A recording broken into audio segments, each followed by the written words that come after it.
नमस्कार दोस्तों, मैं हार्दिक रावत। मेरे यूट्यूब चैनल में आप सभी का हार्दिक स्वागत है। कॉन्स्टिट्यूशन का आर्टिकल 12 राज्य को परिभाषित करता है और हम आज आपको इस तरह से समझाएंगे कि आपको कहीं भी दोबारा वीडियो देखने की जरूरत ही नहीं पड़ेगी। हमारे देश में कई तरह की सरकारी संस्थाएं और संगठन होते हैं, जैसे कि शिक्षा के लिए शिक्षा विभाग, बिजली के लिए बिजली विभाग, जल के लिए जल विभाग। ये सभी विभाग मिलकर सरकार बनाते हैं। जब हमारे संविधान में राज्य शब्द का उपयोग होता है तो इसका मतलब है कि सभी विभागों, भारत के सभी संगठनों और सभी संस्थाओं को मिलाकर राज्य कहा जाता है। आर्टिकल 12 कहता है कि अगर कोई कानून या नियम बनाया जाता है तो केवल वह दिल्ली में बैठी सरकार के लिए ही नहीं बल्कि हर उस सरकारी संगठन और संस्थाओं के लिए लागू होता है जो हमारे जीवन से जुड़ी हुई है।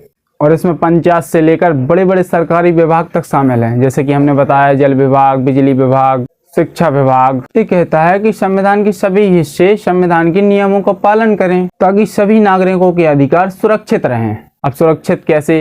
इसका मतलब है कि अगर कोई सरकार अपनी मनमानी चलाएगी तो वो किसी के घर को कब्जा कर सकती है, किसी की ज़मीन को भी कब्जा कर सकती है।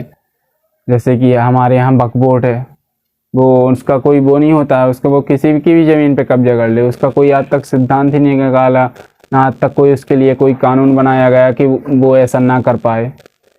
लेकिन फिर भी अब सरकार उसके लिए काम कर रही है, जल्द से जल्द उसका भी निपटारा हो जाएगा। अगर राज्य को परिभाषित किया गया है आर्टिकल 12 में, तो राज्य केवल एक संगठन या कोई एक व्यक्ति नहीं है बल्कि एक पूरा समूह है जो मिलकर देश को चलाता है। सरकार को सभी नियमों का पालन करना होगा और किसी के सरकार अधिकार नहीं छीन सकती।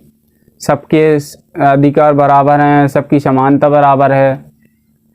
ऐसा नहीं हो सकता कि कोई अगर सरकार अपनी मनमानी चलाएगी तो वे स्कूल में ऐसा जाति पात फैलाने लगे कि इस जाति के लोग स्कूल में नहीं आ सकते, या इन लोगों को बिजली नहीं मिलेगी, या इन लोगों को शिक्षा नहीं मिल पाएगी। ऐसा कुछ नहीं है, बल्कि ऐसा सब ना हो, इसीलिए संविधान का आर्टिकल 12 कहता है कि राज्य हो या कोई भी संगठन या कोई भी व्यक्ति, उसे संविधान के नियमों का पालन करना है, नहीं तो उसके खिलाफ समझ सकते हैं आप कानूनी कार्रवाई तो होगी ही, चाहे वो राज्य हो या कोई भी, उससे कोई मतलब नहीं।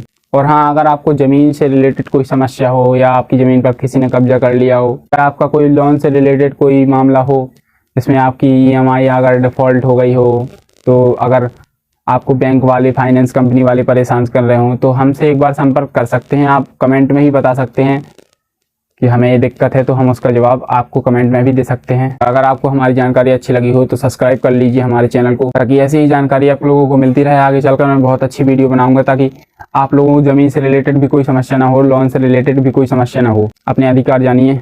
मिलते हैं अगली वीडियो में, तब तक के लिए जय हिंद।